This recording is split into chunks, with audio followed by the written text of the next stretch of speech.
Assalamualaikum warahmatullahi wabarakatuh.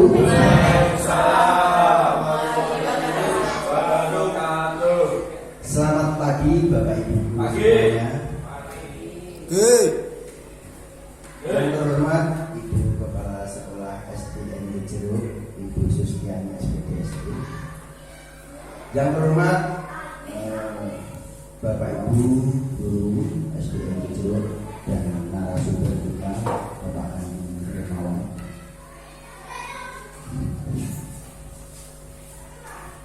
Bersyukurlah kita kepada Allah Subhanahu wa Ta'ala yang telah memberi kita nikmat kesehatan dan kesempatan untuk menghadiri acara diseminasi budaya positif, serta sholawat dan salam kita haturkan kepada junjungan kita Nabi Sallallahu Alaihi Wasallam yang beribu sahabatnya di dunia.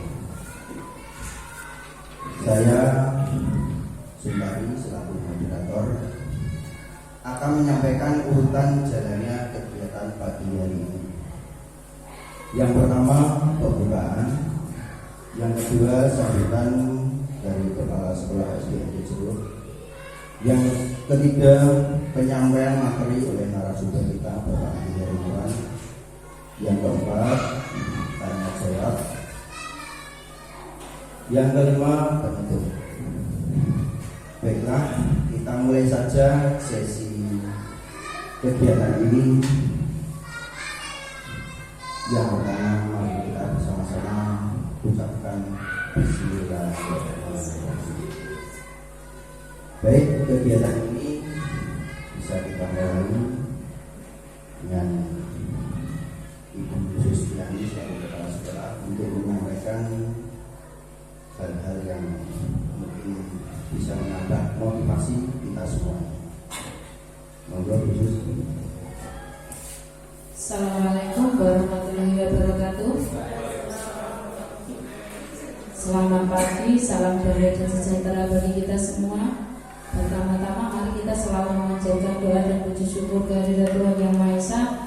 Karena kasih-Nya kita masih diberi kesempatan untuk melaksanakan kegiatan diseminasi budaya positif yang ada kaitannya kegiatan ini dengan tugas Pak Andi sebagai CGP Angkatan 11 tahun 2024. Kami selaku Kepala Sekolah di SDN Jeruk ini sangat mendukung kegiatan CGP yang saat ini sedang dijalani oleh Pak Andi, Pak. Semoga dengan Pak Andi mengikuti CGP lebih meningkatkan kompetensi Pak Andi sebagai seorang guru yang nantinya setelah melaksanakan menempuh CGP, Pak Andi dapat mengimbaskan semua pengalamannya maupun semua apa yang sudah dijalani kepada anak didik di SDN Jeruk ini.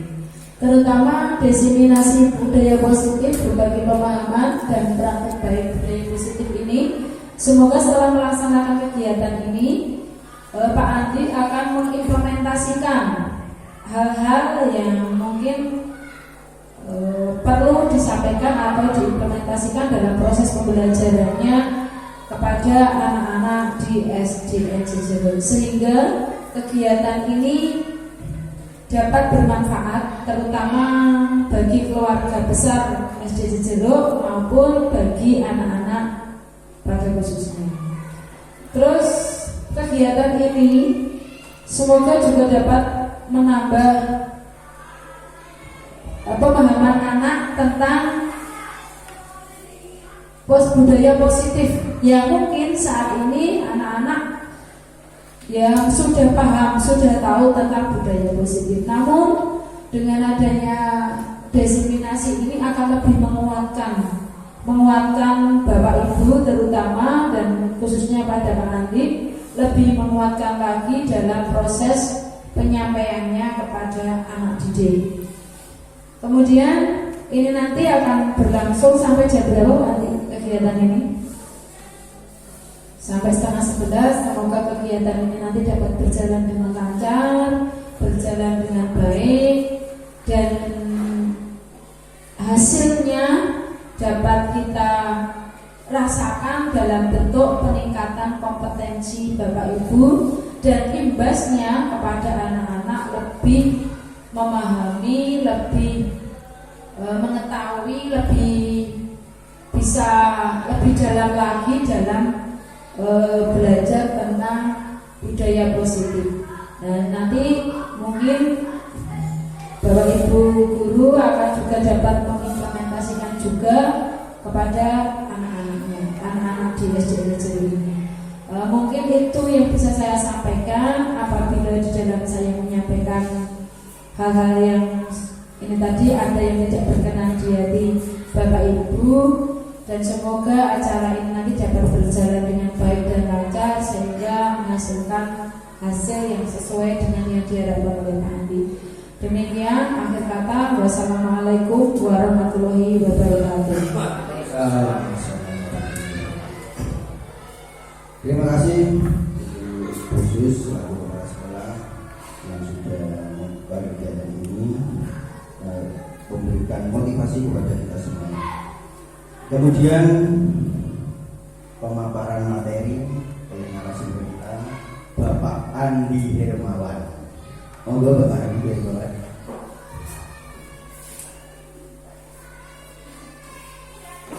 Baik, terima kasih. Sebelumnya Assalamualaikum warahmatullahi wabarakatuh.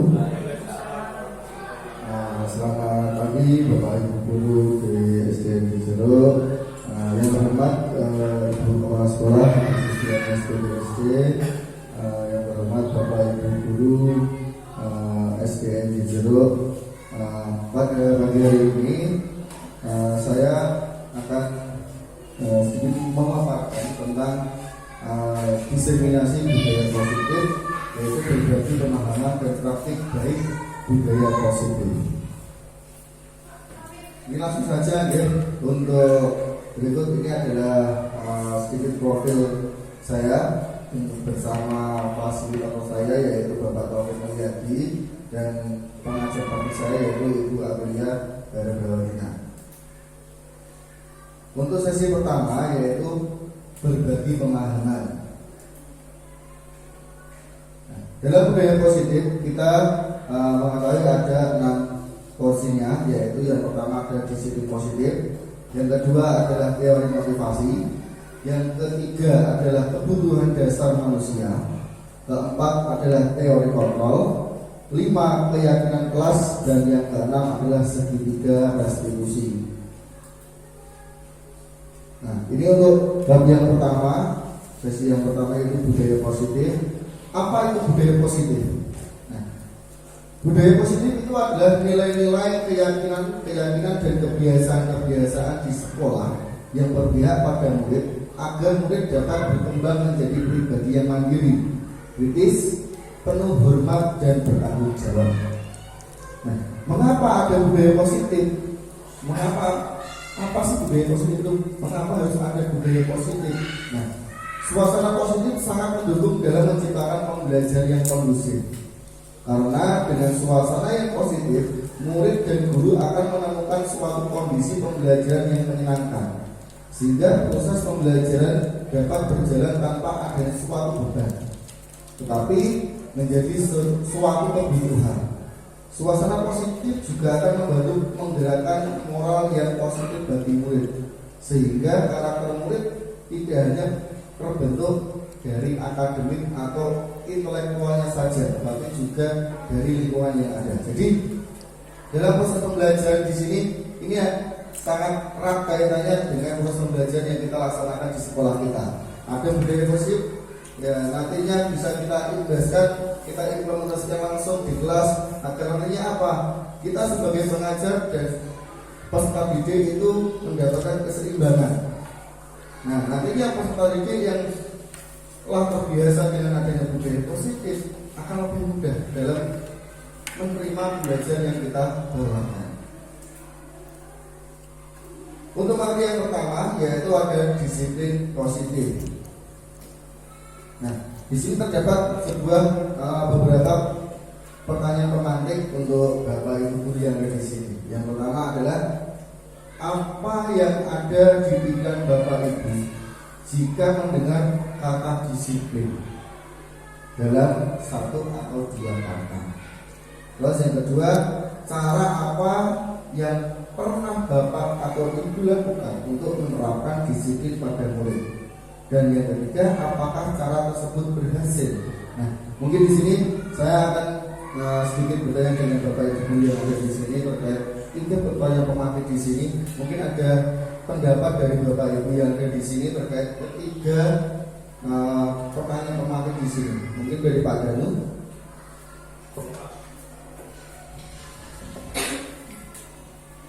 Terima kasih atas kesempatan yang diberikan kepada saya. Saya akan coba untuk bertanya ini. Ya. Terutama apa yang tadi dibilang Bapak Ibu juga mengenai itu. Saya berpikir kalau di sini itu kira-kira cuma tertib. Kemudian untuk yang kedua, cara apa yang pernah Bapak Ibu lakukan untuk menerapkan disiplin pada murid? Saya sudah mencoba membuat kesepakatan kelas atau keyakinan kelas. Itu saya rasa salah satu cara penerapan disiplin positif yang bisa dilakukan di dalam kelas. Kemudian apakah cara tersebut berhasil? Saya rasa sudah cukup berhasil karena kesepakatan kelas atau keyakinan kelas itu memang membuatnya itu melibatkan suara anak. Jadi kita lebih mendengar, memberi kesempatan kepada anak untuk menentukan kira-kira apa saja yang diperlukan di dalam keyakinan kelas tersebut. Jadi saya rasa cukup berbeda dengan peraturan kelas atau peraturan sekolah. Kalau peraturan sekolah dibuat langsung ditetapkan oleh sekolah, kalau keyakinan atau kesepakatan kelas ini lebih mendengar suara atau memberikan kesempatan anak untuk menentukan sendiri dan nilai-nilai apa saja yang baik yang bisa digunakan untuk ketertiban kelas dan dengan disiplin positif itu. Terima kasih atas kesempatannya Pak. Ya. Terima kasih sekali jawaban dari Pak Danu, super sekali. Nah, jadi saya sepakat dengan apa yang sudah diutarakan oleh Pak Danu terkait dengan disiplin dan bagaimana penerapannya dan apakah itu berhasil. Nah, itu nanti akan kita bahas juga dalam pembahasan di sini, yaitu tentang kesepakatan kelas dan adanya peraturan di sekolah. Nah, seperti yang sudah diutarakan oleh Pak Danu tadi bahwa beliau berkaitan dengan disiplin itu adalah adanya ketertiban dari peserta didik. Nah, terus beliau mengutarakan bahwa penerapannya bagaimana. Pak Danu membuat sebuah kesepakatan kelas atau keyakinan kelas, dan ternyata hasilnya cukup bisa membuat peserta didik khususnya di kelas Pak Danu itu tertib sesuai dengan apa yang disepakati dalam kelas tersebut. Berbeda dengan peraturan ya Pak ya. Oke. Kita lanjutkan untuk makna disiplin. Menurut KBBI, disiplin atau norm, ketaatan atau kepatuhan kepada peraturan atau tata tertib dan sebagainya.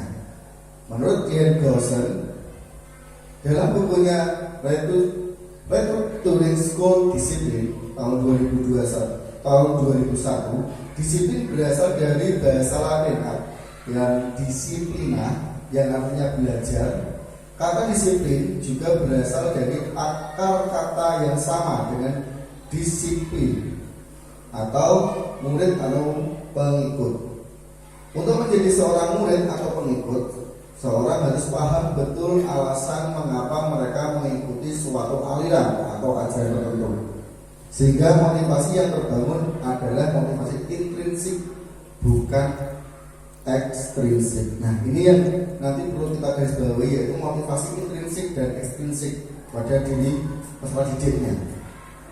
Seorang yang memiliki disiplin diri berarti mereka bisa bertanggung jawab terhadap apa yang dilakukannya, karena mereka mendasarkan tindakan mereka pada nilai-nilai kebajikan universal.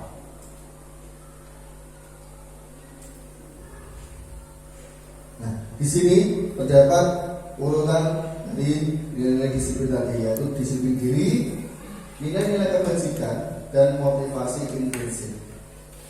Nilai-nilai kebajikan adalah sifat-sifat positif manusia yang merupakan tujuan mulia yang ingin dicapai setiap individu. Nilai-nilai tersebut bersifat universal dan lintas bahasa, suku bangsa, agama maupun latar belakang.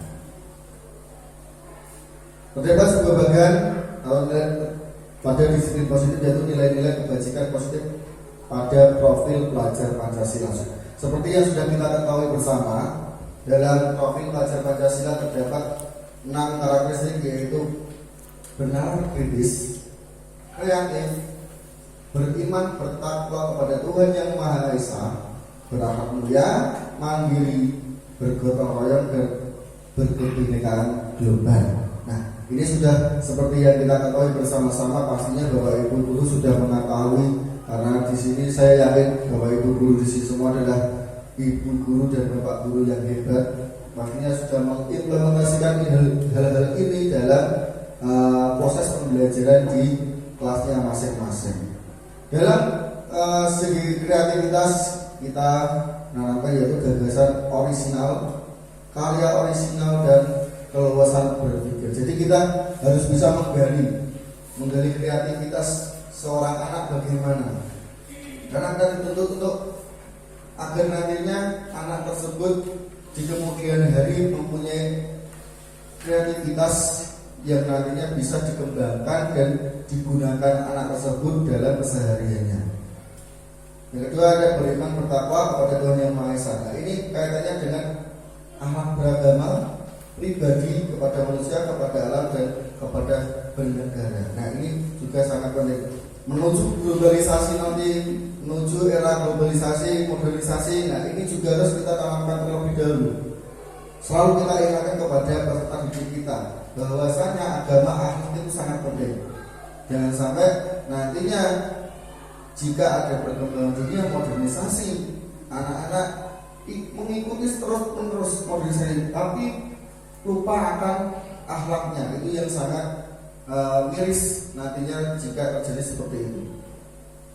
Terus ada mandiri, yaitu kesadaran akan diri dan situasi serta regulasi diri. Nah, nantinya seorang anak gitu, jika dia sudah dewasa harus bisa bersikap mandiri. Itu yang harus kita tanamkan pada anak. Bergotong royong, yaitu kolaborasi, kepedulian dan berbagi. Berkebinekaan global, yaitu mengenal dan menghargai budaya, komunikasi dan interaksi antar budaya, refleksi dan tanggung jawab, serta berkeadilan sosial. Benar kritis, yaitu memperoleh dan proses informasi, analisis dan evaluasi penawaran, serta refleksi dan evaluasi. Hal-hal inilah yang harus kita tanamkan pada diri anak, yang nantinya ini sebagai bekal anak nantinya menghadapi dunia setelah jenjang sekolah nanti. Materi yang kedua yaitu tentang teori motivasi. Nah, terdapat pertanyaan pematik kembali. Pernahkah Bapak atau Ibu berpikir mengapa seseorang bertindak atau berperilaku? Nah, ini kita sebagai pendidik harus bisa sedikit di depan gaya berpikir seorang peserta didik atau anak kita. Nah, kita harus bisa berpikir terlebih dahulu. Mengapa seseorang itu berbeda? Mengapa berperilaku? Ada seseorang itu berperilaku, pastinya akan ada karena ada sebab dan akibat. Setiap orang berperilaku karena ada akibatnya ini, akan mengakibatkan seperti ini. Apa sebabnya? Karena akibatnya begini. Nah, itulah harus kita pikirkan lebih dahulu. Dalam teori motivasi perilaku manusia, ya, tadi terdapat dua motivasi, yaitu eksternal dan internal. Nah, dalam motivasi eksternal yaitu untuk menghilangkan ketidaknyamanan atau hukuman, apa yang akan terjadi apabila saya tidak melakukan. Nah, ini termasuk motivasi eksternal untuk menghindari ketidaknyamanan. Nah, ini akan muncul jika motivasi eksternal itu ada. Dalam motivasi eksternal juga akan ada sebuah pertanyaan, apa yang akan saya dapatkan apabila saya melakukannya? Itu terjadi karena ada motivasi dari eksternal, dari luar diri seorang anak. Nah, kemudian untuk motivasi internalnya atau tujuan disiplin atau positifnya, untuk menghargai diri sendiri, nanti akan muncul dari diri sendiri, dari dalam diri kita sendiri, yaitu yang dinamakan sebagai motivasi internal. Saya akan menjadi orang yang seperti apa bila saya melakukannya. Nah, ini akan muncul dalam diri anak, dalam diri manusia apabila seorang anak itu mempunyai sebuah pandangan seperti ini. Nah, selanjutnya yaitu ada perbedaan hukuman dan konsekuensi. Nah, ini yang harus kita terus pahami dalam pembelajaran, yaitu adanya hukuman dan konsekuensi. Ternyata itu semua dua hal tersebut mempunyai arti yang berbeda. Hukuman yaitu sesuatu yang menyakitkan harus terjadi, sedangkan untuk konsekuensi adalah sesuatu harus terjadi. Untuk hukuman membuat anak sakit fisik maupun hati untuk jangka waktu lama. Jadi kalau kita menghukum seorang anak atau peserta didik, nantinya itu pasti akan membekas dalam hati anak tersebut. Bahkan juga ada, kalau dulu mungkin kalau dulu di zaman kita masih kecil itu kita kalau tidak mengerjakan PR mungkin masih cenderung pada hukuman ya. Karena beda kurikulum saat itu dengan sekarang itu sudah berbeda jauh. Jadi kalau dulu memang kita kalau melanggar sesuatu itu cenderungnya langsung mendapatkan hukuman. Kalau kita ada pada zaman sekarang sebagai pengajar, kita mungkin tidak bisa melakukan atau tidak diperbolehkan untuk melakukan hukuman apalagi secara fisik, karena itu sudah melanggar undang-undang. Dalam konsekuensi membuat anak merasa tidak nyaman dalam jangka waktu pendek. Nah, ini bisa kita terapkan nantinya untuk sedikit membuat agar anak nantinya dalam pembelajaran itu bisa fokus lagi. Terus dalam hukuman anak membenci kedisiplinan. Nah, padahal tujuan kita adalah mendisiplinkan anak. Tapi pada zaman sekarang kalau kita terlalu keras dengan anak, apalagi terus-terus memberikan hukuman kepada anak, inilah akibatnya. Anak membenci kedisiplinan. Niat kita mendisiplinkan, tapi pada kenyataannya akan membuat anak tersebut malah membenci dengan kedisiplinan. Dalam konsekuensi yaitu anak menghargai disiplin. Nah, ini nanti yang harus kita terapkan terus. Bagaimana anak itu bisa menghargai tentang sebuah disiplin. Dalam hukuman adalah adanya paksaan, dan konsekuensi adalah stimulus dan tanggapan. Hukuman mendorong anak menyakiti diri sendiri, sedangkan konsekuensi mendorong anak agar mudah menyesuaikan diri. Hukuman konsep diri yang buruk, sedangkan konsekuensi konsep diri yang baik. Dalam hukuman, anak belajar untuk menyembunyikan kesalahan, sedangkan dalam konsekuensi anak belajar untuk mematuhi peraturan. Dan yang terakhir dalam hukuman, marah, rasa bersalah, dipermalukan, merasa tak dihargai. Ini yang harus kita hindari dalam sebuah pembelajaran. Karena pada dasarnya sekarang kita sebagai pendidik harus menghamba kepada anak, menghamba kepada peserta didik. Jadi jangan sampai anak ini merasa minder, merasa down, merasa bersalah atau dipermalukan. Nah, akibatnya apa? Dia akan tidak semangat dalam melakukan sebuah pembelajaran.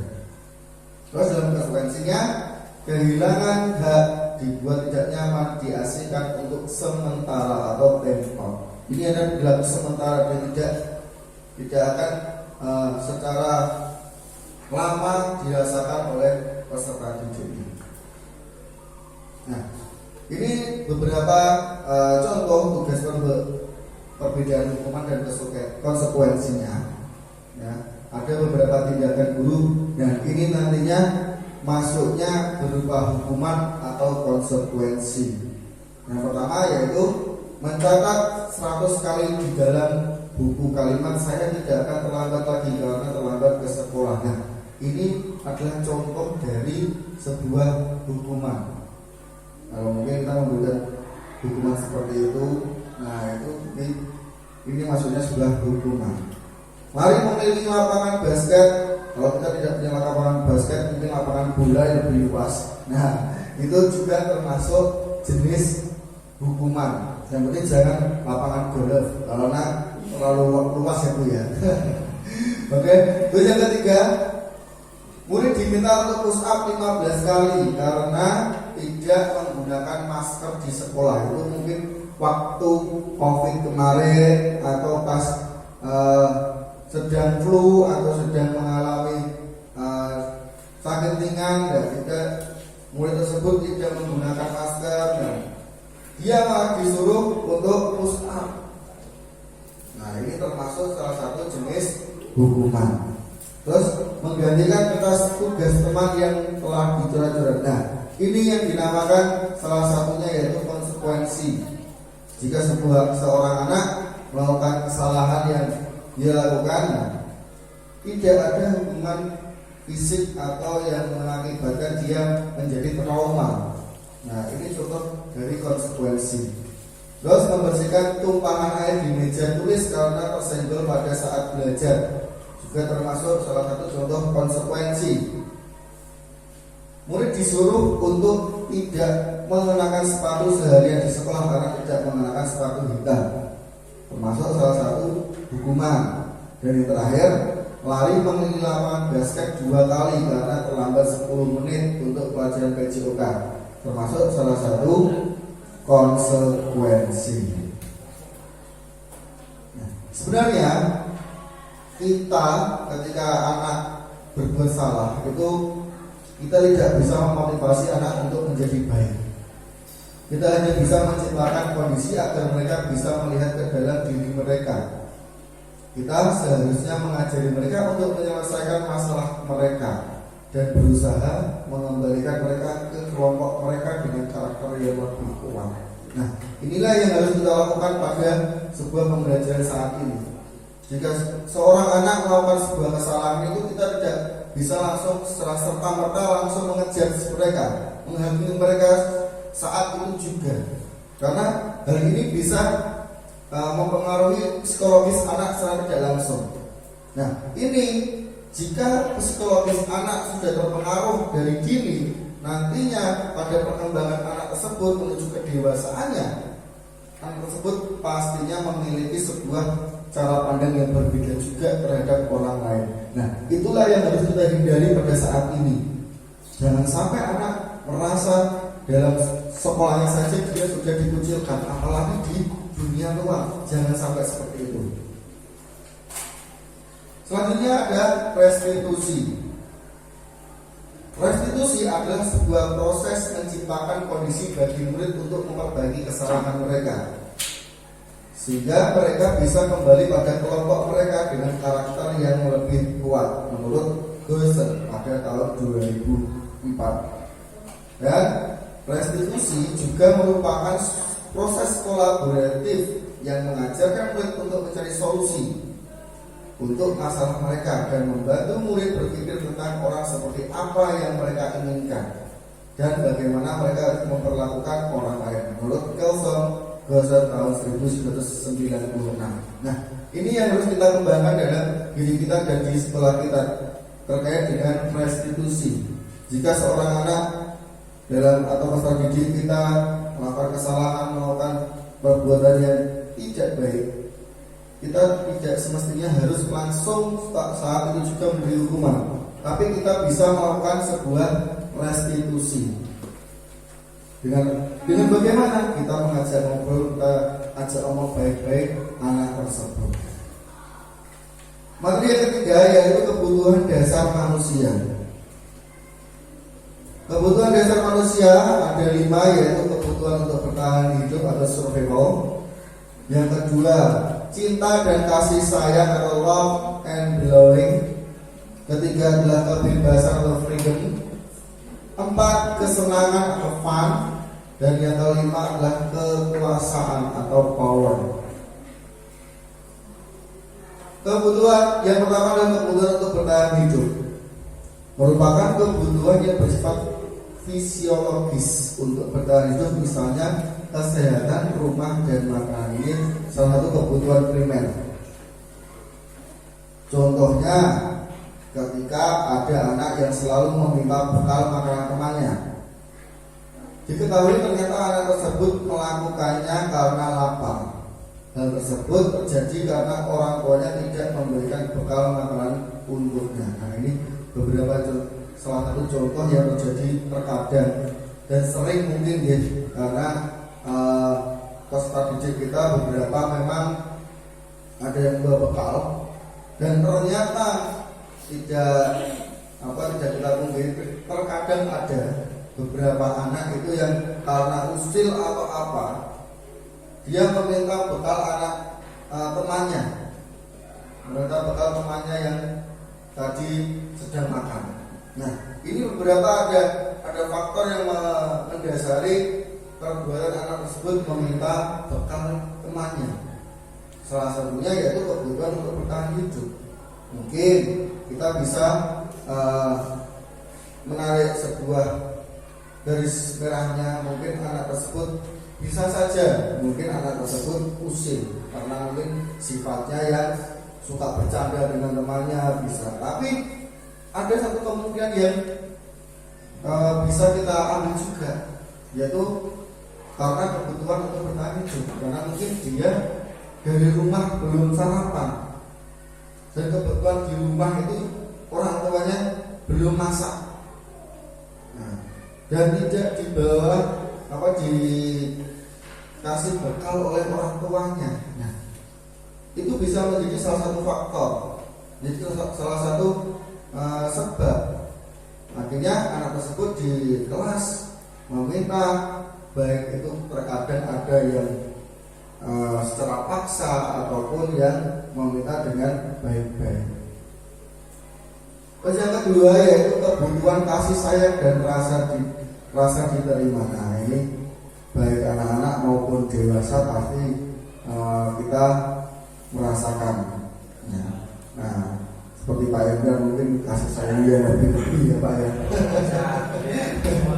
Pak Danu kasih sayangnya juga sudah memuncak-muncaknya ini dengan Pak Chandra juga kasih sayangnya sudah meledak-meledak. Nah, ini bisa juga termasuk kebutuhan dasar manusia. Pengertiannya yaitu kebutuhan akan kasih sayang dan rasa diterima, termasuk ke dalam kebutuhan psikologis. Nah, ini juga kebutuhan yang kompleks juga bagi kita, juga termasuk mempengaruhi psikologis kita. Kasih sayang yang merasa diterima termasuk ke dalam psikologis, saling diterima.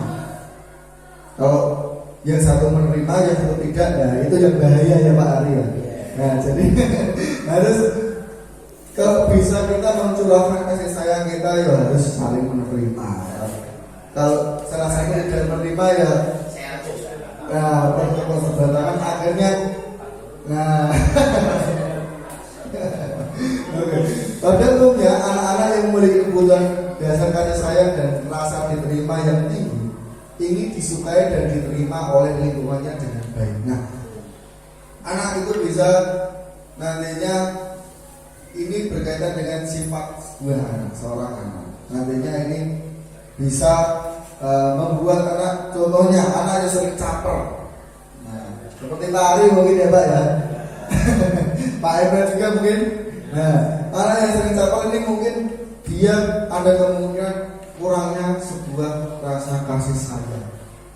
Di rumah mungkin dia kurang diperhatikan atau bagaimana, kurangnya perhatian dari orang tuanya mungkin. Nah, makanya ada dulu. Jadi akhirnya apa? Anak tersebut melampiaskan hal tersebut di sekolah dengan cara apa? Dia mencari-cari dan dia membuat sebuah keonaran mungkin, keisengan agar apa? Menarik perhatian orang lain. Nah, contohnya ketika seorang anak membuat pasrah untuk mendapatkan perhatian dari teman, guru maupun orang tuanya, maka kebutuhan dasar yang sedang dipenuhi anak tersebut ialah kebutuhan akan kasih sayang yang diterima. Ini sering terjadi mungkin. Seorang anak itu sering ibaratnya di kelas atau di sekolah itu rese, kalau bahasa kita itu rese atau sering buat onar, sering berantem, kadang godani temannya yang cewek ataupun kadang godani ibu gurune, mengambil barang temannya juga ya Pak ya. Nah itu mungkin itu salah satu cara bagi dia, karena dia sudah merasa tidak punya cara lain untuk mencuri perhatian, mencari perhatian dari orang lain. Nah, itulah yang dilakukan dia agar nantinya apa? Bapak ibu guru yang ada di sini itu memperhatikan dia, teman-teman yang ada di sekitarnya memperhatikan dia. Oh, saya ini walaupun mungkin anak tersebut nantinya akan dicap sebagai anak yang nakal mungkin ya, anak yang usil, tapi pada dasarnya dia merasa senang. Oh, aku sudah diperhatikan. Wah, aku dicolok Bu Juwariah terus, itu berarti aku diperhatikan Bu Juwariah terus. Nah, dipeluk Bu Juwariah ya katanya. Karena Bu Juwariah kalau ada anak yang nakal itu tidak dijewer Pak, langsung dielus-elus. Nah, itu idola di sini. Nah, itu menjadi sebuah poin yang harus kita perhatikan, karena setiap anak jika dia membuat sebuah masalah di sekolah itu bukan karena dia punya sifat yang nakal, mungkin dia lagi mencari perhatian, kurang kasih sayang. Terus yang ketiga yaitu kebutuhan kebebasan, yaitu anak dengan kebutuhan kebebasan yang tinggi menginginkan pilihan. Mereka perlu banyak bergerak, menyukai hal-hal yang baru dan menarik, serta suka mencoba-coba. Nah, ini terkadang harus kita cermati juga. Anak yang mempunyai daya kreativitas yang tinggi juga harus kita pahami. Tidak, anak ini sering mencolok ke sini, sering berpindah ke sini, aktif ya Bu ya. Kalau kita bahasanya hyperaktif. Nah, ini harus kita cermati juga. Contohnya yaitu anak yang selalu diberikan bekal makanan dengan menu yang sama setiap hari oleh ibunya. Di sekolah dia membuat masalah dengan mengambil paksa bekal milik temannya. Nah, ini kadang terjadi juga di kelas kita. Dengan paksa seorang anak itu mengambil lauk bekal temannya. Nah, mungkin dia merasa ada kebosanan. Ini juga ada kaitannya dengan kebutuhan yang kedua tadi, yaitu kasih sayang. Karena dia kurangnya kasih sayang, dia akhirnya apa? Dalam hati anak tersebut memberontak. Aku ingin bebas. Nah, aku ingin freedom, merasakan kebebasan. Nah, merdeka. Tapi cara yang mereka lakukan mungkin kurang tepat. Karena apanya? Karena seorang anak dalam daya berpikir seorang anak itu masih terbatas. Bagaimana saya melakukan agar diketahui orang lain? Bagaimana saya bisa mendapatkan kebebasan? Nah, akhirnya apa? Beberapa kegiatan atau perbuatan yang mereka lakukan justru dinilai orang itu sebagai perbuatan yang kurang baik. Gitu. Terus yang keempat yaitu kebutuhan kesenangan, merupakan kebutuhan untuk mencari kesenangan, bermain dan tertawa. Nah, ini yang bahkan sering kita lakukan ya Bapak Ibu ya. Tidak hanya anak-anak, tapi kita sebagai orang dewasa juga perlu melakukannya. Kebutuhan yang sangat penting bagi kita juga di sela-sela pekerjaan kita, ini juga harus kita penuhi. Ya, kita tidak mungkiri sebagai seorang pekerja pasti mengalami kejenuhan. Begitu juga dengan seorang anak.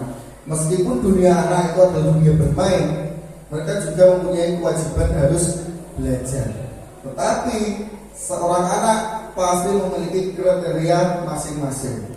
Ada yang memang saat belajar itu anak tersebut bisa menguasai atau menghandle dirinya sendiri. dalam pembelajaran. Akhirnya apa? Dia merasa have fun dalam pembelajaran. Dia belajar itu fun, tidak merasa terbebani. Tapi ada juga anak yang merasa belajar sebentar, baru 1 jam, 2 jam itu sudah jenuh. Nah, itu yang membuat kebutuhan ini juga penting. Anak-anak dengan kebutuhan dasar kesenangan yang tinggi biasanya ingin menikmati apa yang dilakukan. Mereka akan berkonsentrasi tinggi dalam mengerjakan hal-hal yang disenanginya. Nah, ini nanti larinya ke hobi. Bisa menjadi sebuah hobi seorang anak.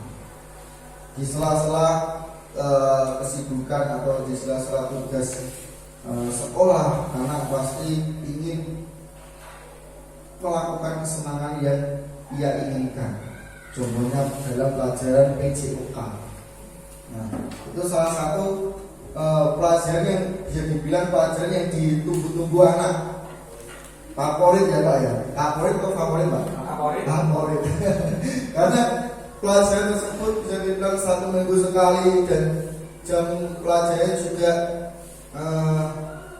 terbatas. Dalam pelajaran PJOK juga anak bisa keluar kelas dengan bermain sepuasnya. Nah, itu salah satu yang bisa kita jadikan sebagai sebuah pandangan. Oh, ternyata anak-anak itu masih senang dengan sebuah permainan. Contohnya, ketika anak yang senang mengganggu temannya, anak tersebut merasa jika ekspresi temannya yang saat kesal terlihat lucu, maka yang sedang berusaha dia penuhi ialah kebutuhan akan kesenangan. Nah, ini seorang anak itu terkadang gampang merasa kejenuhan, apalagi jika di rumahnya mungkin ya maaf, orang tuanya mungkin jarang di rumah, ya kan? Akhirnya orang tua pulang pergi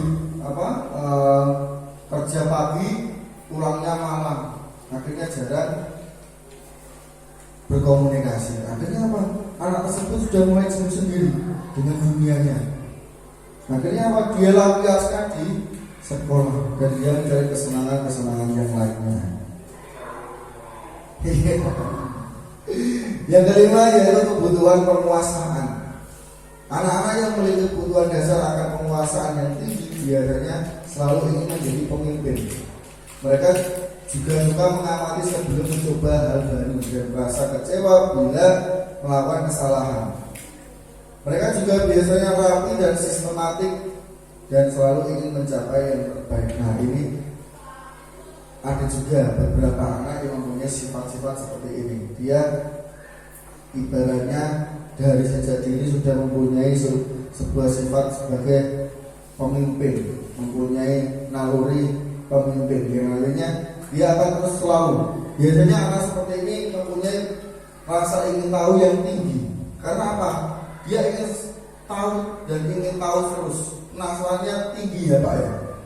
Nah, jadi karena apa? Dia merasa saya bisa, saya mampu, dan saya harus bisa menjadi seorang yang paling depan dari teman-teman saya. Ini bagus, termasuk salah satu sifat yang bagus. Tapi kita sebagai pendidik harus bisa mengajarkan anak tersebut untuk mengontrol. Nah, dan menuntun anak tersebut agar nantinya apa? Sifat-sifat tersebut tidak menjadi sifat yang dominan. Akhirnya apa? Ego yang dikedepankan oleh anak tersebut.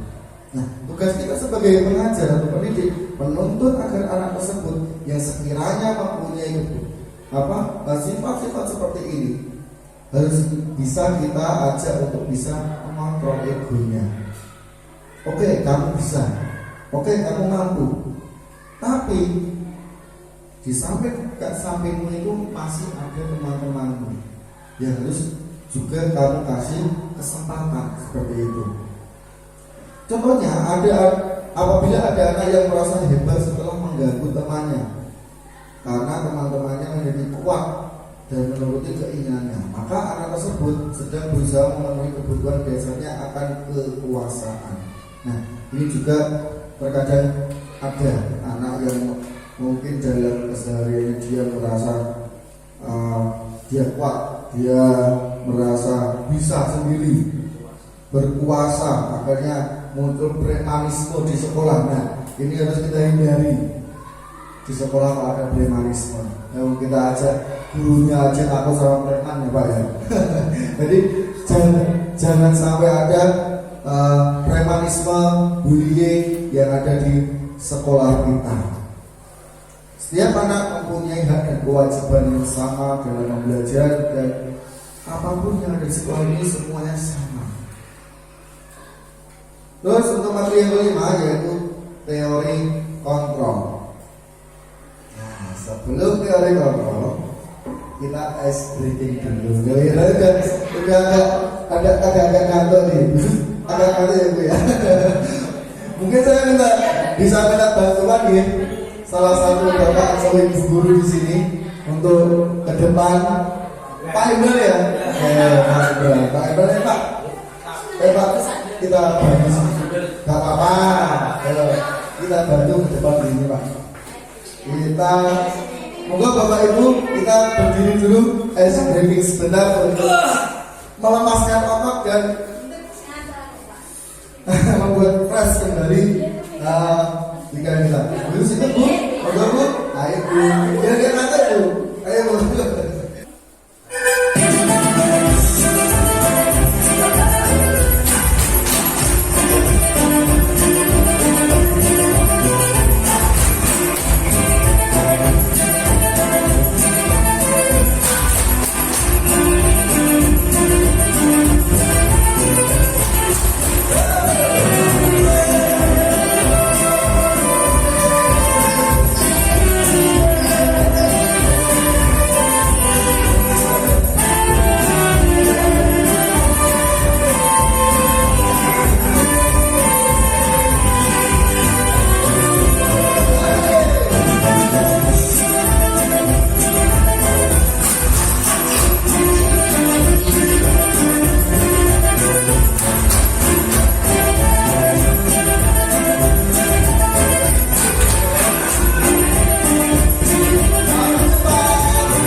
Masih ngantuk Bapak Ibu? Mengantuk atau berkeringat? Sudah padam. Oke, kita lanjut untuk materi yang selanjutnya yaitu teori kontrol menurut Dr. William Desa.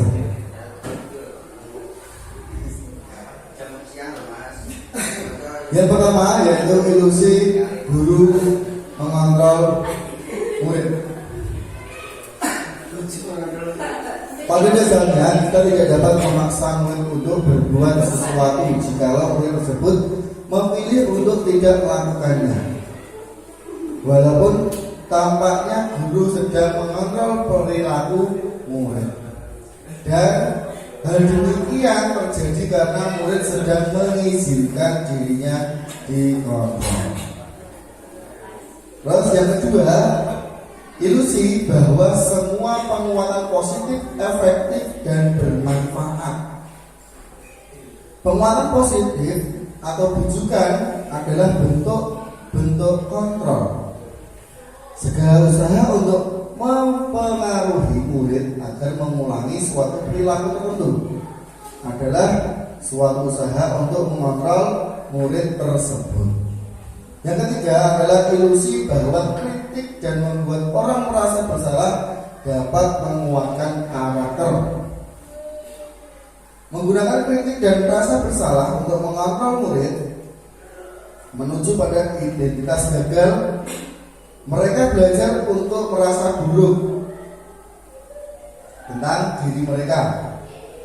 Mereka mengembangkan dialog diri yang negatif. Dan yang keempat, ilusi bahwa orang dewasa memiliki hak untuk memaksa. Banyak orang dewasa percaya bahwa mereka memiliki tanggung jawab untuk membuat murid-murid berbuat hal-hal tertentu. Apapun yang dilakukan dapat diterima selama ada sebuah kemajuan berdasarkan sebuah pengukuran kinerja. Nah, dalam posisi kontrol ada 5 yang harus kita ketahui, yaitu 5 posisi kontrol. Yang pertama yaitu sebagai penghukum. Seorang penghukum bisa menggunakan hukuman fisik maupun hukuman verbal. Yang kedua yaitu membuat orang merasa bersalah. Biasanya guru akan bersuara lebih lembut, lebih lirih. Kita ibaratnya membuat agar seseorang tersebut merasa apa yang kita katakan itu lebih mendalam dan lebih dirasakan oleh orang yang kita ajak berbicara. Yang ketiga adalah teman. Guru pada posisi ini tidak akan menyakiti murid, namun akan tetap berupaya mengontrol murid melalui persuasi. Yang keempat, monitor atau pemantau. Memonitor berarti mengawasi. Dan yang kelima adalah manajer. Respon yang menunjukkan tanggung jawab guru dalam posisi terakhir. Manajer adalah posisi mentor, di mana guru berbuat sesuatu bersama dengan murid, mempersilahkan murid bertanggung jawab perilakunya, mendukung murid agar dapat menemukan solusi atas permasalahannya sendiri. Nah, ini beberapa penjelasan terkait dengan 5 posisi kontrol tadi, yaitu yang pertama posisi sebagai penghukum. Penjelasannya adalah guru percaya bahwa cara dia yang terbaik. Guru menggunakan hukuman fisik maupun verbal seperti kamu salah terus, selalu pasti kamu yang terakhir, patuhi aturannya ya, awas kalau salahnya. Ini namanya sebuah posisi ini atau penghukum ini harus sedikit demi sedikit harus kita kurangi. Karena apa? Kalau kita terlalu sering menggunakan kalau kita kata-kata yang seperti ini, takutnya apa? Anak nantinya akan menjadi down dan merasa terkucil. Karena apa? Usaha dari anak tersebut itu terasa tidak dihargai oleh orang lain. Yang kedua yaitu posisi kontrol sebagai pembuat rasa bersalah. Yaitu penjelasannya guru menggunakan intonasi yang lebih rendah atau lemah, lembut atau mungkin keheningan untuk membuat situasi yang tidak nyaman. Guru menggunakan kata yang agar guru merasa bersalah atau kasihan pada guru, seperti ibu sangat kecewa pada kamu. Berapa kali ya Bapak harus memberitahu kamu? Dan bagaimana kalau orang tua tahu atas kesalahanmu? Nah, kata-kata seperti ini harus juga kita kurangi. Agar nantinya apa? Anak itu bisa berkembang bukan karena dari daya kesalahannya dia, tapi apa yang dia ketahui. Kalau dia anak tersebut lebih sering merasa bersalah pada dirinya sendiri, nantinya pun anak akan sulit untuk berkembang atau mengembangkan dirinya sendiri. Terus yang ketiga yaitu posisi sebagai teman. Nah ini harus kita lebih kita dominankan juga pada diri anak, yaitu penjelasannya guru menggunakan kalimat persuasi dan intonasi atau nada suara ramah untuk mengontrol muridnya. Ini kita harus bisa memposisikan, meskipun kita pengajar, gurunya, kita harus bisa juga memposisikan diri kita sebagai teman anak tersebut. Kenapa? Agar anak tersebut juga terbuka kepada kita. Jika anak tersebut mendapatkan atau mempunyai sebuah masalah, kita sebagai orang tua di sekolah bagi anak tersebut itu bisa mengetahui dan memberikan sebuah saran atau memberi sebuah nasihat kepada anak tersebut. Guru menggunakan humor dan mempunyai hubungan baik dengan murid. Nah, jika kita sudah bisa membuat sebuah koneksi atau membuat sebuah hubungan yang baik dan erat dengan peserta didik kita, pastinya nanti peserta didik juga lebih fun, lebih senang dalam bertemu kita. Tidak hawani itu tidak gimana ya, kalau ketemu bapak ibu guru curang atau ketemu bapak ibu guru takut. Nah, jika dari awal seorang peserta didik sudah mendapati atau mempunyai perasaan seperti itu, kedepannya peserta didik pun juga tidak akan nyaman dalam melakukan sebuah pembelajaran. Jadi kita harus bisa memposisikan diri kita sebagai teman juga, agar nantinya peserta didik itu nyaman dalam sebuah pembelajaran, dan kita sebagai guru itu selalu dinantikan. Karena guru yang hebat itu guru seperti apa? Maaf ya, guru yang hebat bukan seperti guru yang ibaratnya sertifikatnya banyak, guru yang titelnya banyak, tidak. Tapi guru yang hebat itu adalah guru yang selalu dirindukan oleh peserta didiknya. Bukan begitu ya Bapak Ibu guru?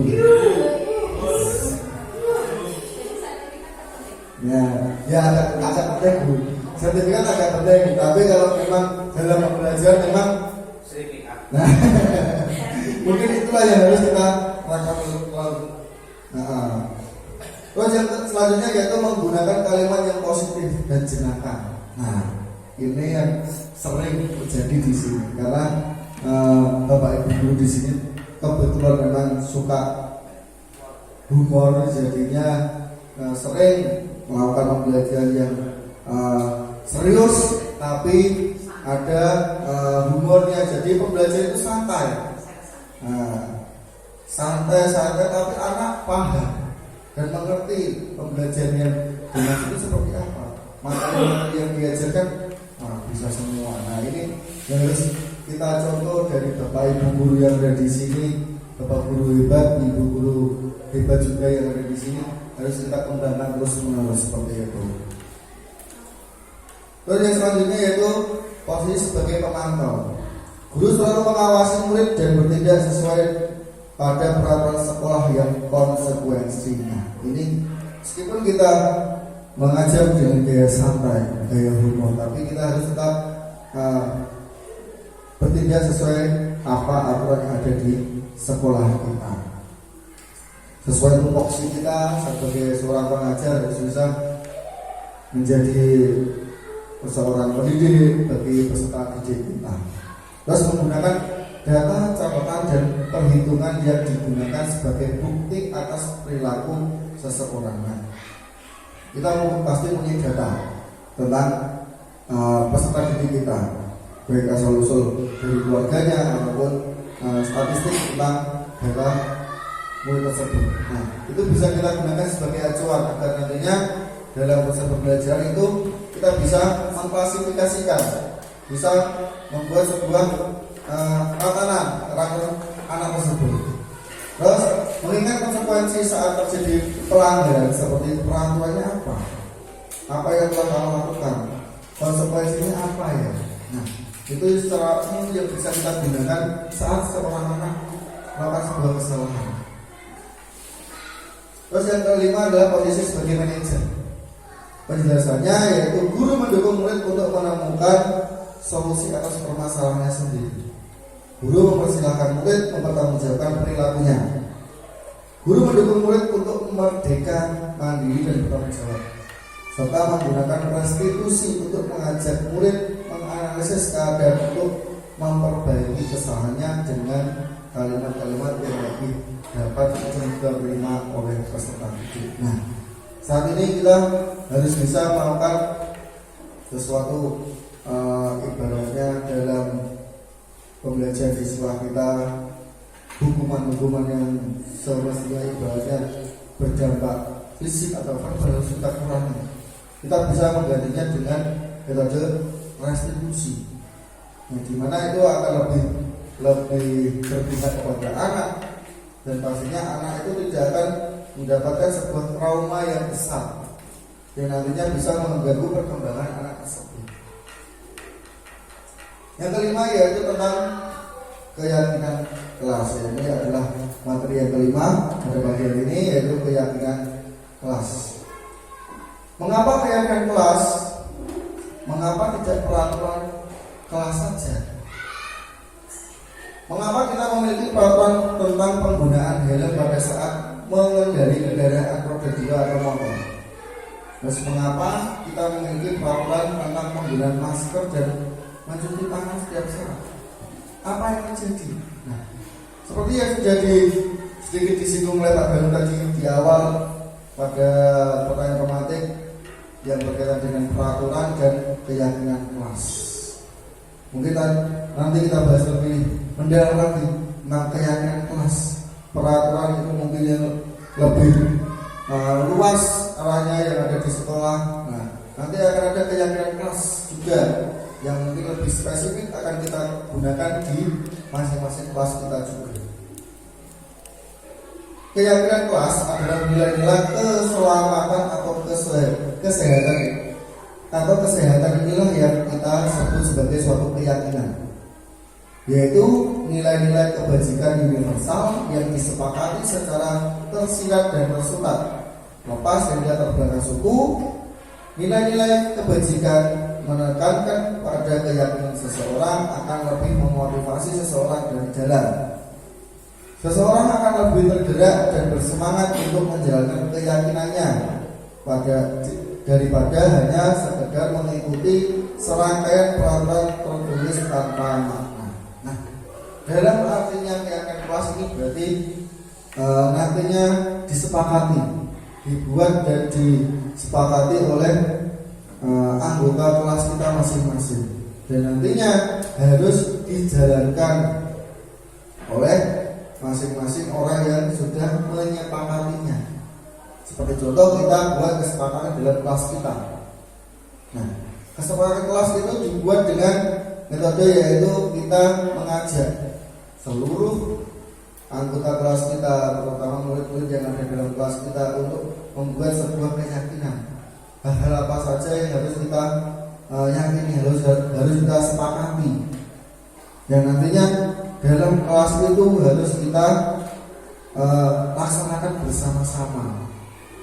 Jika hal itu sudah disepakati, berarti kan itu berasal dari muridnya sendiri, dari diri sendiri, dari intrinsik setiap peserta didik, yang nantinya akan lebih mudah untuk dipahami dan diyakini oleh setiap anak. Terus murid-murid pun demikian, mereka perlu mendengarkan dan memahami arti sesungguhnya tentang peraturan-peraturan yang diberikan. Apa nilai-nilai kebajikan di balik peraturan tersebut? Apa tujuan utamanya? Dan menjadi tidak tertarik atau takut sehingga hanya sekedar mengikuti serangkaian peraturan-peraturan yang mengatur mereka tanpa memahami tujuan mulianya. Bentuk-bentuk keyakinan sekolah atau kelas. Yang pertama, keyakinan kelas bersifat lebih abstrak daripada peraturan yang lebih rinci dan konkret. Dua, keyakinan kelas berupa pernyataan-pernyataan universal. Ketiga, pernyataan keyakinan kelas senantiasa dibuat dalam bentuk positif. Keyakinan kelas hendaknya tidak terlalu banyak sehingga mudah diingat dan dipahami oleh semua warga kelas. Kelima, keyakinan kelas sebaiknya sesuatu yang dapat diterapkan di lingkungan tersebut. 6. Semua warga kelas hendaknya ikut berkontribusi dalam membuat keyakinan kelas lewat kegiatan curah pendapat. Dan yang ke-7, bersedia meninjau kembali keyakinan kelas dari waktu ke waktu. Ini bisa kita gunakan sebagai acuan dalam pembentukan sebuah keyakinan kelas di sekolah kita masing-masing. Prosedur dalam pembentukan keyakinan kelas atau keyakinan sekolah, yang pertama, mempersilahkan murid-murid untuk bercurah pendapat tentang peraturan yang perlu disepakati. Jadi kita ibaratnya mengajak peserta didik kita, anak-anak kita, murid-murid kita untuk bercurah pendapat. Kita persilahkan setiap anak memberikan sebuah pendapat, memberikan sebuah usulan terkait dengan keyakinan kelas kita. Terus kita mencatat semua masukan di papan tulis. Kita tulis semua. Tiap anak memberikan pendapat apa, kita tulis, kita catat semuanya. Terus menyusun keyakinan kelas sesuai dengan prosedur pembentukan keyakinan kelas tadi. Gantilah kalimat-kalimat dalam bentuk negatif menjadi positif. Contohnya, kalimat negatifnya itu jangan berlari di kelas. Kalimat positifnya, berjalanlah di kelas. Jadi jika kita membuat keyakinan kelas, harus kita gunakan kalimat-kalimat yang lebih positif agar nantinya apa? Anak lebih mudah memahami dan ibaratnya anak-anak itu lebih gampang untuk melakukannya. Terus tinjau kembali daftar curahan pendapat yang sudah dicatat tadi. Kita tinjau kembali yang sudah ditulis oleh anak-anak tadi, kita seleksi. Setelah keyakinan kelas selesai dibuat, maka murid-murid dipersilahkan meninjau ulang dan menyetujuinya. Mana yang harus kita gunakan, mana yang harus kita tuliskan, harus kita setujui bersama dengan murid-murid kita. Keyakinan kelas selanjutnya bisa diletakkan di dinding kelas, di tempat yang mudah dilihat semua warga, seperti di belakang atau di depan kelas, di sini di samping papan tulis bisa, atau di samping-samping murid di dinding juga bisa, agar nantinya setiap murid, setiap warga kelas itu bisa mengetahui secara jelas keyakinan kelas tersebut. Nah, ini contoh-contohnya, yaitu peraturan dan bentuk keyakinan kelasnya. Nah, dalam peraturan dituliskan dalam bentuk kalimat negatifnya, yaitu selalu kembalikan buku ke tempatnya. Ini dalam bentuk keyakinan kelas termasuk bentuk tanggung jawab. Yang kedua, dilarang mengganggu orang lain. Mungkin dalam bentuk keyakinan kelas bisa kita tuliskan dalam bentuk menghormati orang lain. Yang ketiga, hadir di sekolah 15 menit sebelum pembelajaran dimulai. Dalam keyakinan kelas bisa kita sepakati, yaitu menghormati orang lain dan berkomitmen. Maksudnya dalam ranah ini. Dan yang keempat, dilarang melakukan kekerasan. Ini maksudnya ranah dalam keyakinan kelas, yaitu keselamatan dan menghormati orang lain. Dilarang menggunakan narkoba dalam peraturannya. Keyakinan kelasnya berkaitan dengan kesehatan. Terus dalam peraturan, yaitu bergantian atau menunggu giliran antri biasanya. Dalam keyakinan kelas ini maksudnya ranah menghormati orang lain atau bersabar. Sabar kira hari ya. Sabar. Pak Iban harus bersabar. Antri Pak. Ya, ampun dosa-dosa. Ya.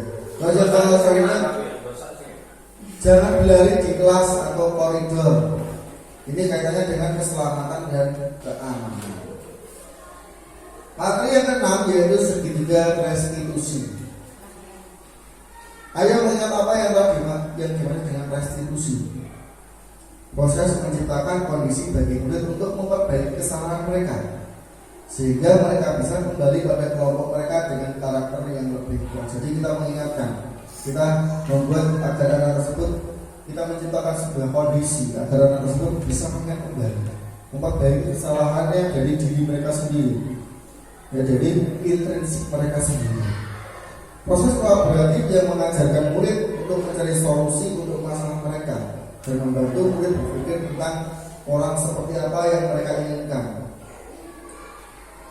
dan bagaimana mereka harus memperlakukan orang lain. Mungkin dulu waktu kita masih usia anak sekolah, masih SD, mungkin kalau kita berkelahi, mungkin kita berkelahi sudah babak belur, diajar teman kita, masih diajar sama guru kita. Itu mungkin waktu Pak Endon SD ya Pak ya. Nah, Pak Ari juga, Pak Dana mungkin seperti itu juga. Nah, waktu dulu mungkin kita melakukan ibaratnya berkelahi dengan teman, udah ganti ibaratnya sudah babak belur, udah sakit dipukul teman kita, masih kadang dipukul lagi oleh guru kita. Nah, kalau saat ini tidak boleh, hal itu tidak diperbolehkan kita lakukan lagi, karena beda zaman, beda cara. Mungkin kita yang bisa kita lakukan saat ini adalah kita menggunakan metode restitusi. Jadi restitusi bisa dilakukan jika nantinya terdapat kejadian seperti itu. Terdapat 9 ciri-ciri restitusi. Yang pertama, bukan untuk menebus kesalahan, namun untuk belajar dari kesalahan. Anak kita giring, kita tuntun untuk agar nantinya anak tersebut bisa berpikir tentang apa yang diperbuat, kesalahan apa yang dilakukannya, agar nantinya anak tersebut bisa belajar dari kesalahan yang sudah diperbuat. Kita menuntun, kita arahkan saja agar anak tersebut berpikir sendiri.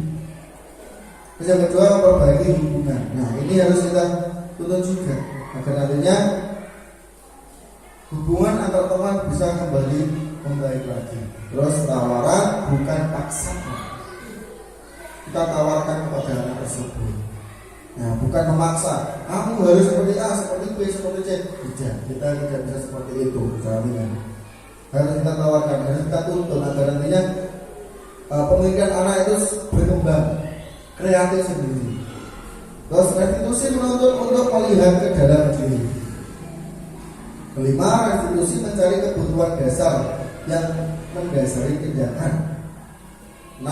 Restitusi diri adalah cara yang paling baik. 7. Restitusi fokus pada karakter bukan tindakan. 8. Restitusi fokus pada solusi. Nah, ini kenapa saya garis? Pada restitusi kita tujuannya itu mencari solusi pada sebuah permasalahan yang dilakukan oleh peserta didik kita, murid kita. Kita menuntun anak agar nantinya dia bisa belajar dari kesalahannya. Agar nantinya apa? Setelah dia belajar dari kesalahannya, dia bisa mengarah pada solusinya, bagaimana jalan keluarnya. Terus yang ke-9 adalah restitusi mengembalikan murid yang berbuat salah pada kelompoknya. Ini contoh dari bagian segitiga restitusi, yaitu validasi tindakan yang salah. Kita harus melakukan validasi tindakan yang salah, terus menanyakan keyakinan apa yang sudah disepakati, terus menstabilkan identitas. Nah, ini yang pertama, yaitu menstabilkan identitas. Untuk membuat anak yang merasa gagal karena berbuat salah menjadi positif terhadap dirinya. Guru berkata, berbuat salah itu hal yang manusiawi. Tidak ada manusia yang sempurna. Bapak atau ibu guru juga pernah salah. Kita pasti bisa menyelesaikan permasalahan ini. Nah, ini dalam identitas diri ini kita harus bisa mengambil hati murid kita yang melakukan kesalahan tadi. Jadi anak itu tidak merasa diintimidasi pada saat kita melakukan restitusi. Saat kita mengucapkan hal-hal seperti ini, jadi anak pun juga merasa, oh, saya tidak dihakimi, saya tidak dimarahi, tapi saya akan diajak ngomong seperti biasa, seperti halnya kita ngomong dengan teman kita. Karena pada dasarnya saat restitusi itu kita bukan menghakimi, tapi kita mengajak, mencari solusi. Kita belajar dari kesalahan kita. Kita menuntun agar anak tersebut bisa belajar dari dirinya sendiri. Terus validasi kebutuhan membuat murid mengenali basic atau kebutuhan dasar yang ingin dipenuhinya ketika melakukan kesalahan itu. Nah, kita kirim lagi agar anak tersebut bisa mengetahui kesalahan itu apa.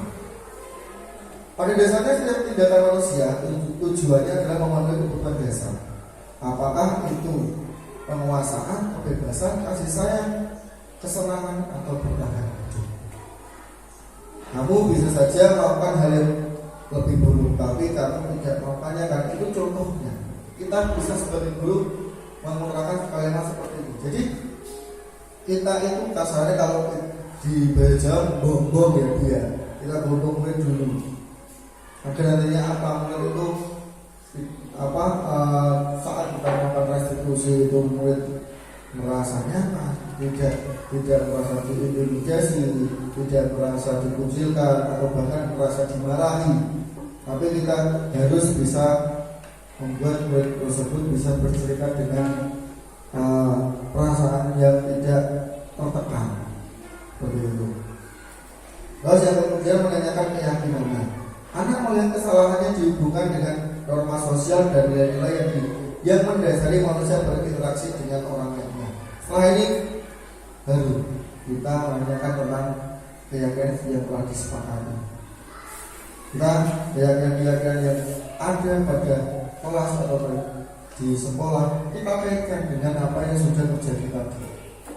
Kita sudah ngobrol dengan guru kita panjang kali lebar mungkin ya, atau mengobrol baiknya. Akhirnya kita menuntun anak tersebut mengetahui apa yang terjadi, kesalahan apa, solusinya seperti apa. Anak tersebut akan berpikir sendiri nanti, karena mungkin anak tersebut dari apa yang diperbuat kita hanya menganggap saja, kita menuntut saja. Nanti anak tersebut akan berpikir sendiri, bisa berpikir kritis sendiri. Oh, saya berbuat ini, berarti saya salah, berarti saya benar. Nanti dia akan mengetahui sendiri. Kita kaitkan dengan norma sosial dan nilai-nilai yang mendasari manusia. Nanti dia akan berpikir lagi, bisa mendapatkan sebuah titik solusi tentang keyakinan kelas kita. Nah, pada untuk pemahaman materi kita akan menyimak sebuah film pendek terlebih dahulu dengan judul Terlambat.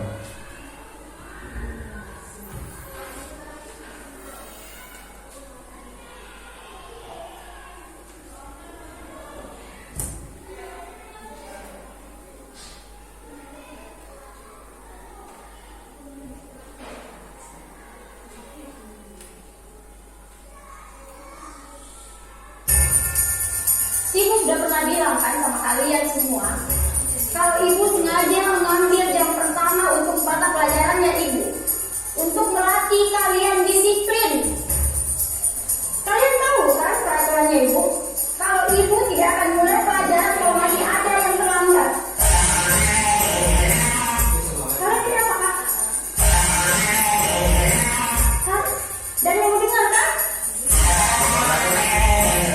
Kenapa masih ada yang terlambat?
Kemarin sudah 2 kali gara-gara terlambat masuk kelas. Ada yang tahu kemana mereka?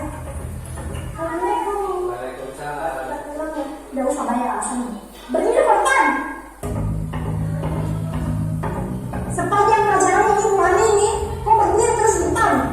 Udah ya, lamban sih.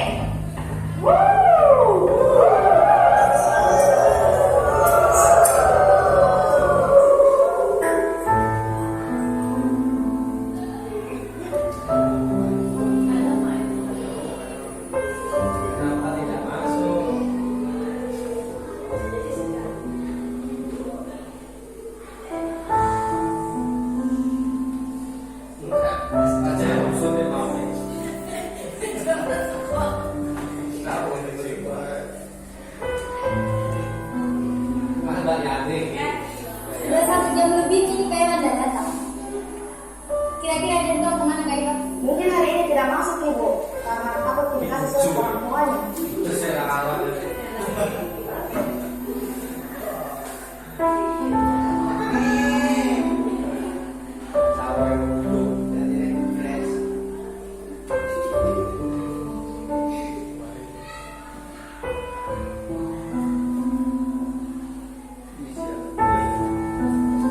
Pagi anak-anak.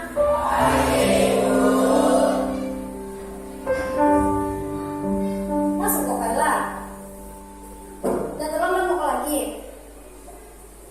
Kayla ke depan kok. Kenapa bu? Berdiri kok. Tadi ini saya kan datang terlambat pun dan langsung ke rumah. Kok tidak masuk kok? Sekarang jelaskan kok pada kita semua di sini kenapa kok selalu terlambat dan malam kemarin kok nggak masuk? Kayla, jelaskan kok. Bicara kok. Kayla. Maafkan kak teman-teman. Karena gara-gara saya kalian semua nggak belajar. Hari pertama saya terlambat karena mamaku udah mau berjalan.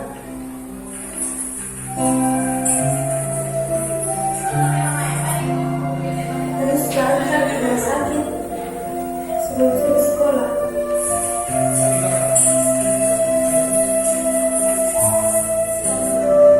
Hari kedua saya terlambat di sekolah karena harus ke rumah sakit. Suami makan dengan mamaku yang saya di sekolah. Hari ketiga kemarin saya tidak masuk sekolah.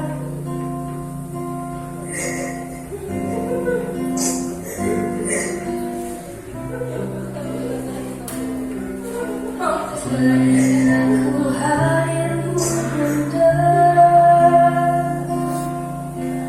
menjagaku di kecil dulu. Dia akan bikin muak. Apakah tergetar hatimu? Di sini anakmu terjatuh. Tak ada tempatku mengadu. Tangisku dalam sendiriku. Kalau bukan bapakku suruh jadi sini, tidak bakalan tak masuk sekolah ini. Saya kira kalian semua mau lempar kak. Lemparkan mak, lempar lempar. Saya kira kita menghukum kak, hukum mak.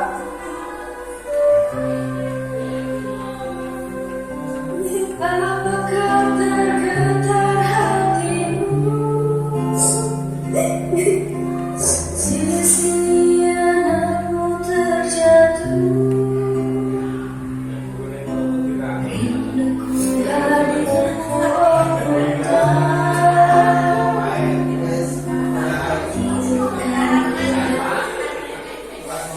Terima kasih. Setelah film ini cukup nama Buji.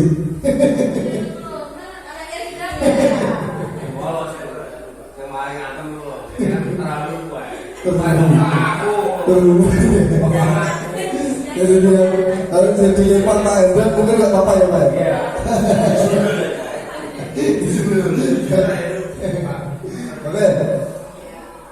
kita kembali untuk materi yang kita jalani tadi, yaitu bagaimanakah penerapan budaya positif di sekolah tersebut. Yang kedua, peran kontrol guru sebagai yang seperti apa yang terjadi tadi.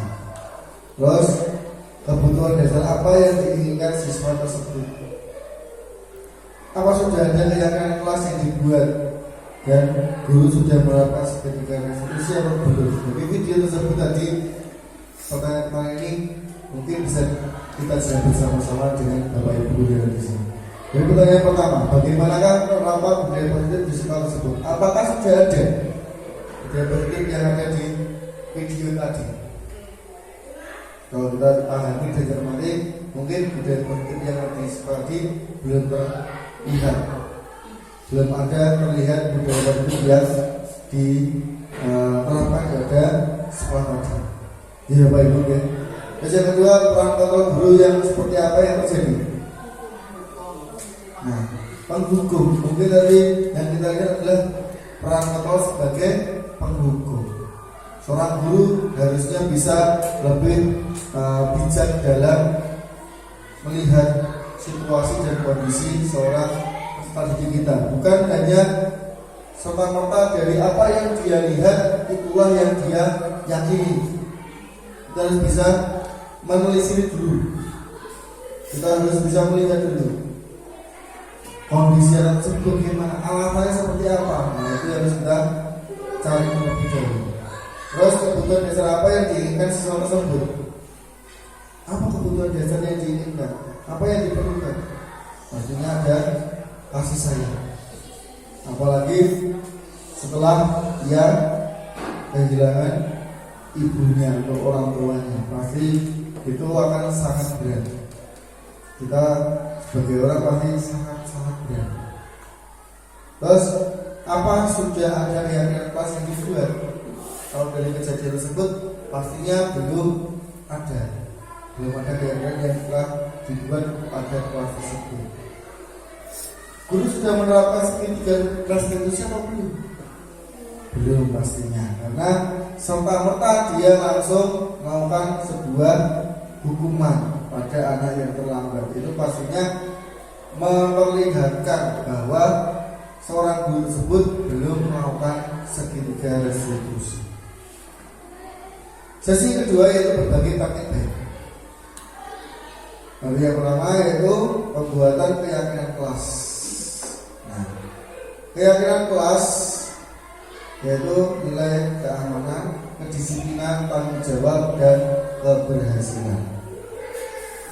Keyakinan kelas, harapan dari penerapan keyakinan kelas yaitu dengan menerapkan keyakinan kelas diharapkan mampu menumbuhkan motivasi intrinsik murid dalam upaya mewujudkan budaya positif di lingkungan sekolah. Penerapan segitiga restitusi bagi praktik berbagi praktik untuk yang kedua. Nah, ini contoh kemarin sudah saya lakukan demonstrasi kontekstualnya, dan kebetulan kemarin itu saya melakukan restitusi di kantor. Ada dua anak yang kebetulan memang terjadi perselisihan. Nah, kita ini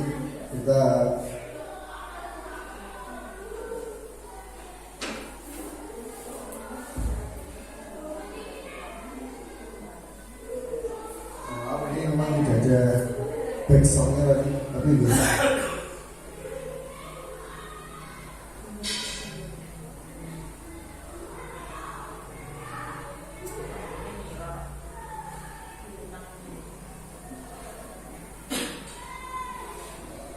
Nah, kebetulan itu ada dua orang anak yang melakukan perkelahian, dan kemudian saya sedikit melakukan restitusi di coba saya pertama pikiran saya kalau saya sampai nanya saya ini sudah menjadi sakit aku ya sampai sudah saya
Itu tadi sedikit contoh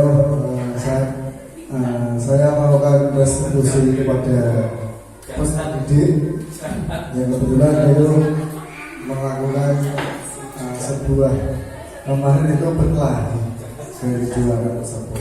Ya. Kita lanjutkan yaitu segitiga restitusi. Tadi sudah hari ini dan dari total yang saya jelaskan tadi mungkin ada salah kata, salah perbuatan ataupun ada kekurangannya, saya mohon maaf. Wassalamualaikum warahmatullahi wabarakatuh.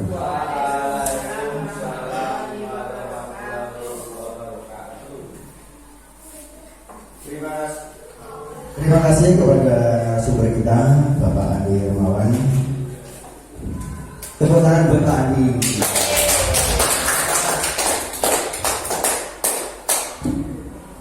Oke, selanjutnya saya ingin masuk di acara tanya jawab atau diskusi nanti ya.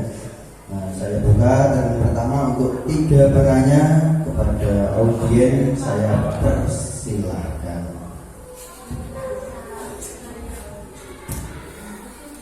Monggo Bu.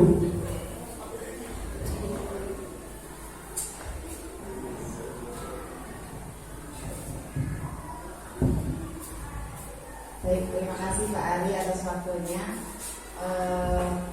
Kali ini saya tidak memberi pertanyaan, tidak apa-apa ya Pak ya? Tidak apa-apa. Saya hanya ingin menanggapi saja apa yang disampaikan oleh Pak Ali tadi. Berdiri boleh Bu. Sekali berdiri kan Pak. Biar tahu kemampuan yang lain. Untuk materi yang disampaikan oleh Pak Andi menurut saya sudah luar biasa sekali, keren sekali. Dari materi yang disampaikan Pak Andi, saya menjadi tahu bahwa ternyata reward dan punishment itu sangat kurang baik jika digunakan untuk jangka panjang gitu ya Pak ya. Karena dia hanya bisa memberikan motivasi secara ekstrinsik saja, tidak bisa memberikan motivasi secara intrinsik yang akhirnya tidak bisa menggerakkan hati peserta didik untuk selalu melaksanakan budaya positif. Jadi misalnya ada imbalan, anak itu akan mau mengerjakan sesuatu, tetapi ketika tidak ada imbalan, anak tersebut tersebut tidak mau mengerjakan budaya positif tersebut. Kemudian untuk yang segitiga restitusi, teori kontrol, wah, itu sangat luar biasa. Kita jadi tahu, jadi sebaiknya kita sebagai seorang pendidik itu tidak menempatkan diri sebagai seorang penghukum, karena dengan menjadi seorang penghukum itu ternyata bisa mengena di hati anak itu di jangka panjang. Sebelum mengenal teori ini, saya biasanya menempatkan diri saya di pemberi rasa bersalah, pembuat rasa bersalah. Jadi ketika anak melakukan kesalahan, saya akan berbicara dengan lembut, menggali apa kesalahan mereka sampai mereka menyadari. Dan ternyata itu jangka panjangnya juga kurang baik. Anak nanti akan menjadi kayak minder, dia merasa bersalah, akhirnya tidak berani maju. Terima kasih sekali Pak Andi untuk teorinya dan materinya yang sangat keren sekali. Beri tepuk tangan sekali lagi untuk Pak Andi. Terima kasih Pak Andi. Terima kasih Uju sudah memberikan umpan balik dan dalam sesi tanya jawab. Kemudian apakah ada lagi Bapak Ibu yang lain? Monggo Bu Yanti. Pak Danu aja. Oke, Bu Sri ya. Ini monggo pertanyaannya seputar kegiatan diseminasi tadi nggak apa-apa. Terima kasih atas waktu yang diberikan. Sama dengan Ibu tadi, sangat luar biasa sekali apa yang sudah disampaikan oleh Pak Adi, mulai pemaparan dari awal ke akhir. Saya sangat terkesan, juga bermanfaat bagi kita semua. Di sini saya hanya ingin sedikit bertanya kepada Pak Adi terkait segitiga restitusi. Menurut saya bagus sekali Pak untuk segitiga restitusi kita terapkan kepada anak. Tetapi dalam hati saya ada kejanggalan sedikit gini. Ketika kita melaksanakan segitiga restitusi kan kita memberi pertanyaan yang membuat anak itu tidak merasa bersalah dan sebagainya seperti itu kan.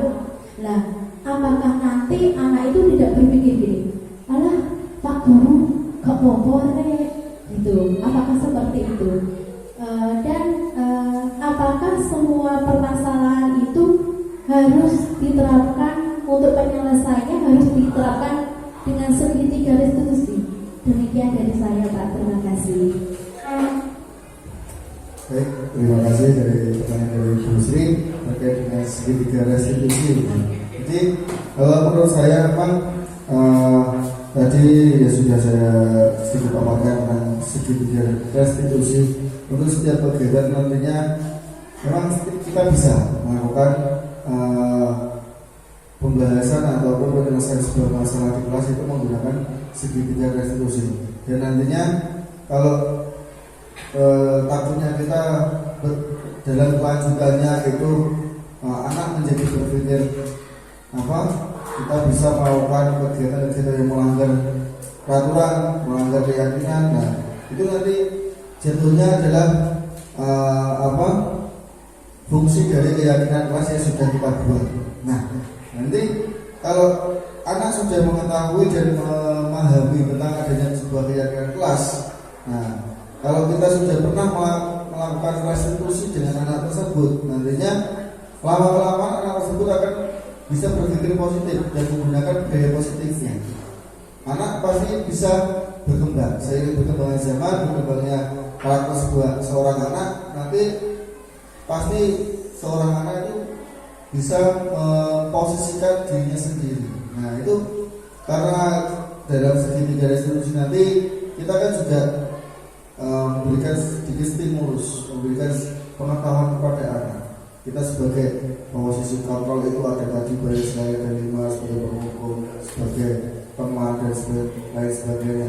Nah itu nanti tugas kita sebagai guru.